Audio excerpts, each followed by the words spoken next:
ஓம் கமண்டல ஹஸ்தாய வித்மஹி சூக்ஷ்ம தேகாய தீமஹி தன்னோ வாமன பிரச்சோதயாத். ஸ்ரீ குருப்யோ நமக. அனைவருக்கும் நமஸ்காரம்.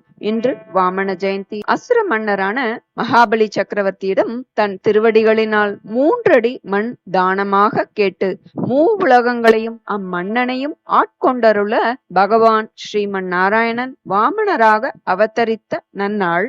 இந்த தினத்துல நாம் வாமனரின் அவதார மகிமையை கேட்பது பன்மடங்கு புண்ணிய பலனை தரவல்லது. பகவான் ஸ்ரீமன் நாராயணனிற்கு 1000 நாமங்கள் இருந்தாலும் 24 நாமங்கள் ஜபிப்பது மிகவும் புண்ணிய பலனை தரும். அதனால நாம இன்றைய தினம் நன்மைகளை தரவல்ல 24 நாமங்களையும் நாராயணியம் தசகம் 30, 31 வாமன அவதாரமும் பாராயணம் செய்யலாம். விஷ்ணு முதலில் குள்ளமாக இருந்தாலும் முழு மனித உருவம் எடுத்த முதல் அவதாரம் இந்த வாமன அவதாரம். எதிரியை அடக்க விஷ்ணு எந்த ஆயுதத்தையும் இதுல பயன்படுத்தல அப்படின்றது இதன் தனிச்சிறப்பு. அவர் பயன்படுத்திய ஒரே ஆயுதம் தந்திரம் என்பதே ஸ்ரீமன் நாராயணனுடைய 5வது திரு அவதாரம். இது விவஸ்வானுடைய புத்திரன் சிராத தேவன் 7வது மனுவாக இருக்கிறார். அந்த மன்வந்திரத்துல ஸ்ரீமன் நாராயணர் கஷ்யபருடைய கடைசி புத்திரராக பாத்ரபத மாதம் சுக்லபக்ஷ துவாதசி திதி இன்றைய தினத்துல ஸ்ராவண நட்சத்திரம் கூடிய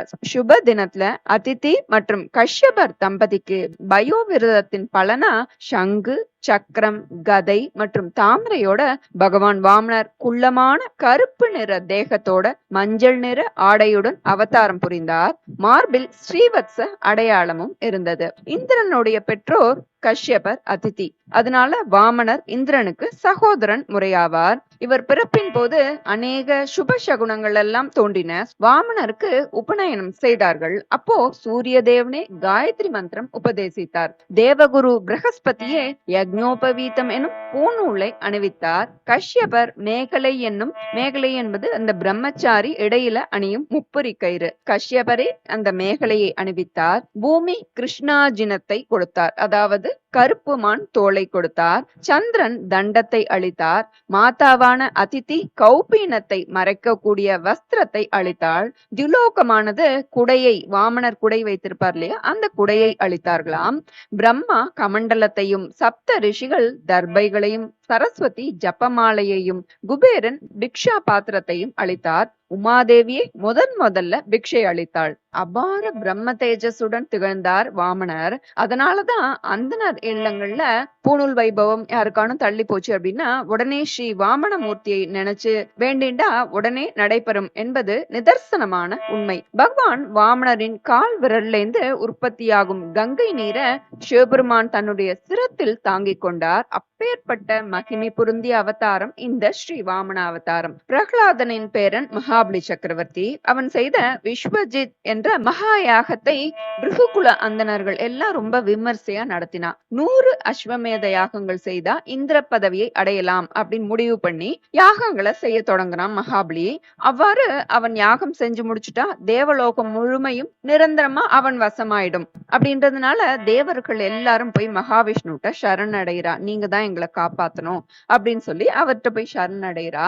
பகவத் சங்கல்பப்படி அடுத்த மன்வந்திரத்துலதான் மகாபலிக்கு இந்திர பதவி. ஆனா பலி என்ன பண்றார், பகவத் சங்கல்பத்தை மீறி கொஞ்சம் ஆணவ மிகுதினால நடந்துக்கிறார். அதை பார்த்து மனம் பொறுக்காத ஸ்ரீமன் நாராயணன் அவருடைய ஆணவத்தை அடக்கணும்னு நினைக்கிறார். வாமனராக அவதரித்து அங்கு சென்றார். மகாபலி நாம் நினைப்பது போன்று சாதாரண அசுரன் அல்ல. பகவான் ஸ்ரீமன் நாராயணனை நேர போய் யாச்சகம் கேட்டார்னா அவருடைய கீர்த்தி எப்பேற்பட்டது இல்லையா.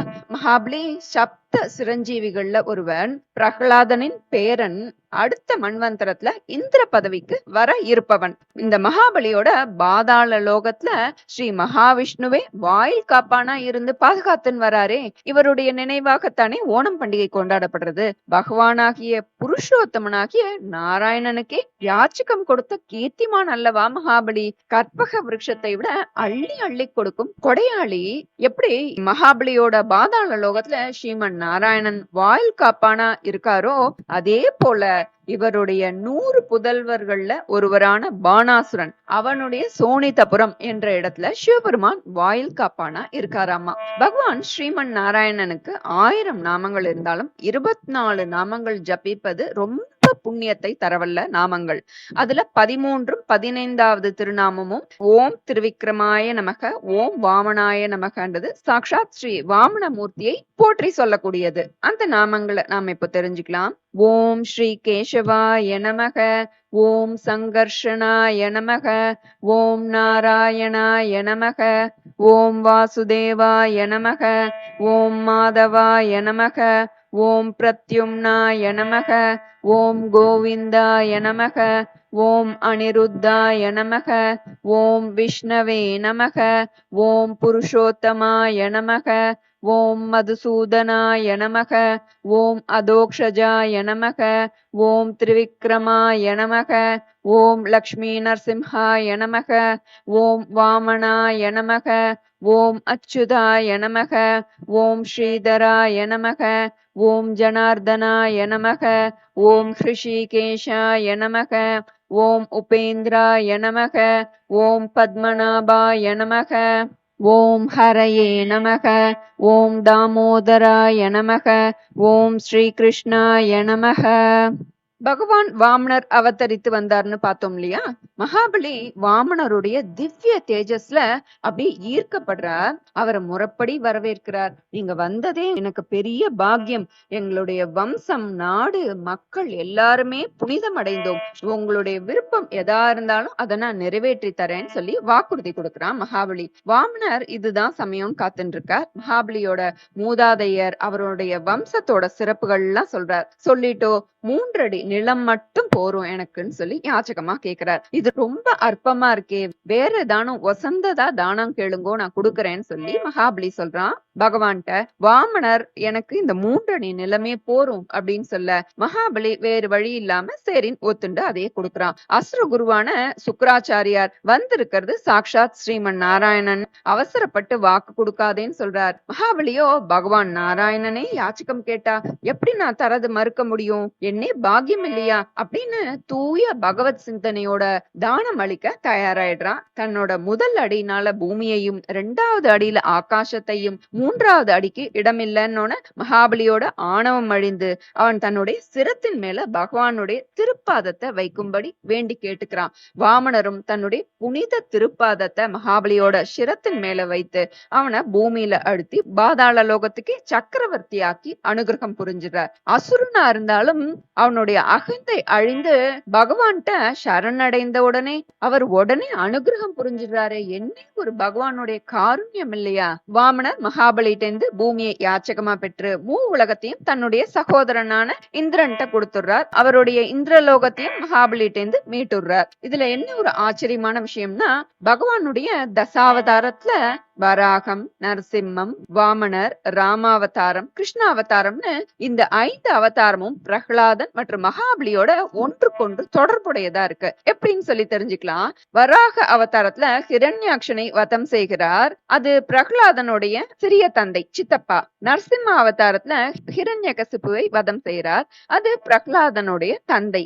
வாமன அவதாரத்துல மகாபலிய கர்வபங்கம் பண்றார். அது பிரகலாதனுடைய பேரன். ராமாவதாரம் அதுல எப்படி சம்பந்தப்படுறார்? பிரகலாதர் கலியுகத்துல ஸ்ரீ ராகவேந்திர சுவாமிகளா திரு அவதாரம் புரிந்து மத்வ பீடத்தை அலங்கரித்து மூலராம பூஜை செய்து தன்னுடைய ஹரிபக்தி நிலைநாட்டார். அதனால ராமாவதாரத்துல இணைஞ்சிருக்கார். கிருஷ்ணாவதாரத்துல கிருஷ்ண பாணாசுர கர்வபங்கம் நடக்கிறது. பலி சக்கரவர்த்தியோட 100 புதல்வர்கள்ல மூத்தவன் தான் இந்த பாணாசுரன். அவன் பெரும் சிவபக்தன். அதனால இந்த அவதாரம்லயும் இணைஞ்சிருக்கார். வேறு எந்த வம்சத்திற்கும் கிடைக்காத அரிய நிகழ்வு பிரகலாதனுடைய வம்சத்துக்கு மட்டும் கிடைத்தது. அதனாலதான் கீதையில பகவான் கிருஷ்ணர் அசுரர்களில் நான் பிரகலாதனாக இருக்கிறேன் அப்படின்னு சொல்லியிருக்கார். ஜலமத்தியே வராகம் ச பார்வதி ரகுநந்தனம் அப்படின்னு நாராயணியம் தசகம் 31லயும் சொல்லியிருக்கார். நம்ம அதை பாராயணம் செய்யறப்போ பார்க்கலாம். இந்த நன்னாள்ல இந்த புண்ணிய சரித்தம் கேட்பதும் படிப்பதும் பரம விசேஷம். தேவகாரியம் மற்றும் பித்ருகாரியங்கள் நடைபெறும் சமயத்திலும் ஏகாதசி, துவாதசி தினத்தில் இதை படித்தால் மகா புண்ணியம் தரவல்லது. மகாபலி ஒரு அசுரனாக இருந்தாலும் பலிய கொல்லல. மாறா அவர் தன்னுடைய புத்திசாலித்தனத்தின் மூலமா சாத்வீக வழியிலேயே அவனை வென்றார். அதனால மற்ற அவதாரங்கள் போல் இல்லாம இது ஒரு சாத்வீக அவதாரமாவே இருந்தது. ஒவ்வொரு விஷ்ணு அவதாரத்தின் பின்னும் ஒரு செய்தி இருக்கு. வாமன அவதாரத்துல உள்ள செய்தி என்ன அப்படின்னா, ஒருவர் எவ்வளவு வலிமையானவரா இருந்தாலும் முழுவதும் பகவான்கிட்ட சரணாகதி அடைந்தாலே போரும். தன்னுடைய அகங்காரத்தை களைந்து பகவானுடைய பாதத்துல முழு பக்தியோட சரணடைந்தால் அவனுடைய அருளையும் பாதுகாப்பையும் பெறலாம்ன்றத இந்த பலியின் விஷயத்து மூலமா நம்ம தெரிந்து கொள்ளலாம். 3 உலகங்களையும் வென்ற விஷ்ணுவோடைய பாதம் பலியின் தலையில பட்ட அடுத்த கணமே அவனுடைய பாபங்கள் அனைத்தும் நீங்கி அவன் அழியாதவனானான். இதுல இருந்து நம்ம என்ன உணரலாம்னா, பகவான்கிட்ட நம்ம எதையுமே கேட்க கூடாது அப்படின்றத உணர்ந்து கொள்ளலாம். ஏன்னா கேட்டா கேட்டது மட்டும்தான் கிடைக்கும். கேட்காத போது அவர் இன்னும் அதிகமாவே சேர்த்தே கொடுப்பார். நம்ம விரும்பும் அனைத்தையுமே சேர்த்தே கொடுப்பார். ஸ்ரீ வாமன ஜெயந்தி நன்னாள்ல நாம இந்த வாமன சரித்தத்தை கேட்டு பாபங்கள் நீங்க செய்து புண்ணிய பலனை பெறுவோம். நாம இப்போ நாராயணியத்திலிருந்து வாமன அவதாரம் பார்க்கலாம். ஸ்ரீஹரயே நமக. கோபிகா ஜீவனஸ்மரணம் கோவிந்த கோவிந்தா. நாராயணியம் தசகம் 30. வாமன அவதாரம். शक्रेण संयति हतोऽपि बलिर्महात्मा शुक्रेण जीविततनुः क्रतुवर्धितोष्मा विक्रान्तिमान् भयनिलीनसुरां त्रिलोकीं चक्रे वशे स तव चक्रमुखादभीतः पुत्रार्तिदर्शनवशाददितिर्विषन्ना तं काश्यपं निजपतिं शरणं प्रपन्ना त्वत्पूजनं तदुदितं हि पयोव्रताख्यं साद्वादशाहमचरत् त्वयि भक्तिपूर्णा तस्यावदौ त्वयि निलीनमतेरमुष्याः श्यामश्चतुर्भुजवपुः स्वयमाविरासीः नम्राञ्चतामिह भवत्तनयो भवेयं गोप्यं मदीक्षणमिति प्रलपन्नयासीः त्वं काश्यपे तपसि सन्निधत्तदानीं प्राप्तोऽसि गर्भमदितेः प्रणुतो विधात्रा प्रासूत च प्रकट वैष्णव दिव्यरूपं साद्वादशी श्रवण पुण्यदिने भवन्तम् पुण्याश्रमं तमभिवर्षति पुष्पवर्षैर्हर्षाकुले सुरगणे कृततूर्यघोषे बद्ध्वाञ्जलिं जय जयेति नुतः पितृभ्यां त्वं तत्क्षणे पटुतमं वटुरूपमादाः तावत् प्रजापतिमुखैरुपनीयमौञ्जी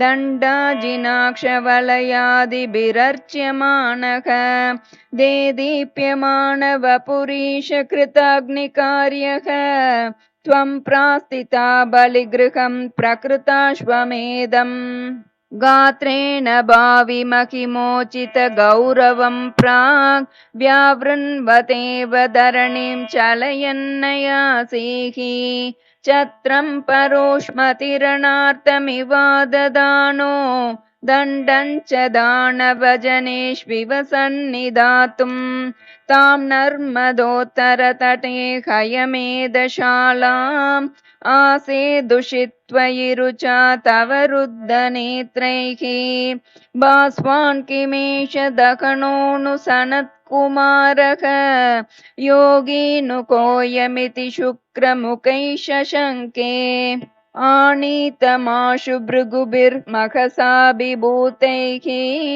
त्वां रम्यरूपमसुरः पुलकावृताङ्गः भक्त्या समेत्य सुकृति परिनिज्य पादौ तत्तोयमन्वधृतमूर्धनि तीर्थतीर्थम् प्रह्लादवंशजतया क्रतुभिर्द्विजेषु विश्वासतोऽनुतदिदं दितिजोऽपि लेभे यत्ते पदाम्बुगिरिशस्य शिरोभिलाल्यं सत्वं विभो गुरुपुरालय पालयेताः.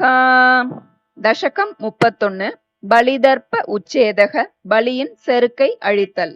प्रीत्या दैत्यस्तव तनुमखः प्रेक्षणात् सर्वतापि त्वामाराध्यन्नजितरचयन् अञ्जलिं सञ्जगाद मत्तः किं ते समभिलषितं विप्रसूनो वद त्वं व्यक्तं भक्तं भवनमवणीं वापि सर्वं प्रदास्ये तामक्षीणां बलिगिरमुपाकर्ण्य कारुण्यपूर्णोऽपि अस्योत्सेकं शमयितुमना दैत्यवंशं प्रशंसन् भूमिं पादत्रयपरिमितां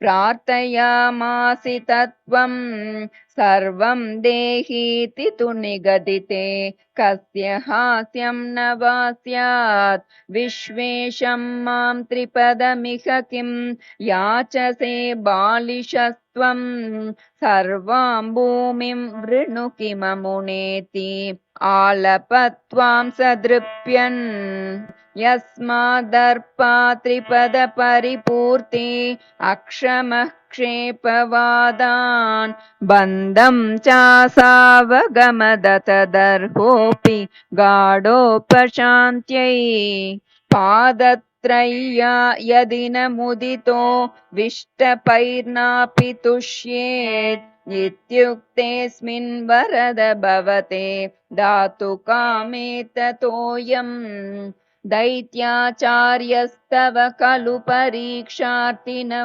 प्रेरणार्थं मामादेयं हरिरयमिति व्यक्तमेवाबभाषे याचत्येवं यदि स भगवान् पूर्णकामोऽस्मि सोऽहं दास्याम्येव स्थिरमिति वदन् काव्यशब्दोऽपि दैत्यः विन्ध्यावल्या निजदयितया दत्तपाद्याय तुभ्यं चित्रं चित्रं सकलमपि स प्रार्पयत्तोयपूर्वं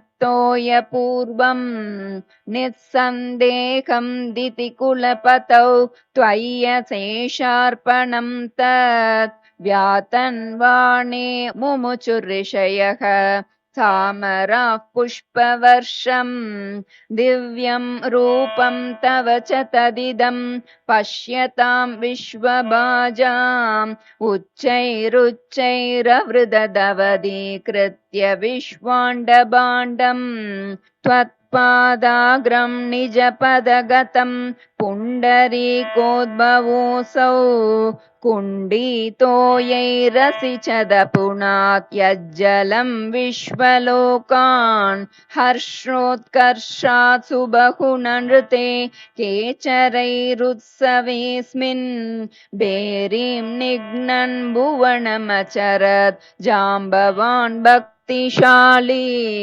तावद्दैत्यास्त्वनुमतिमृते भर्तुरारब्धयुद्धाः देवोपेतैर्भवदनुचरैः सङ्गता भङ्गमापन् कालात्मायं वसति पुरतो यद्वशात् प्राग्जिता स्मः किं वो युद्धैरिति बलिगिरा तेतपातालमापुः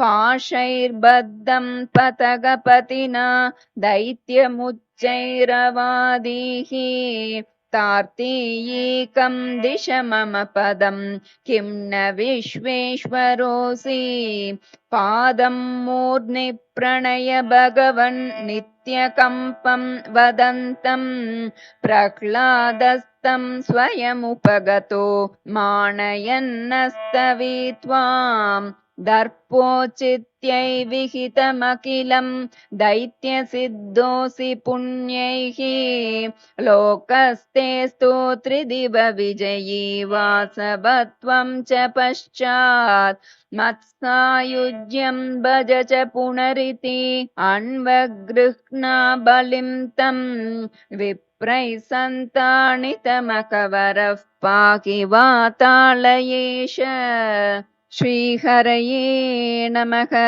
गोपिका जीवनस्मरणं गोविन्द गोविन्द।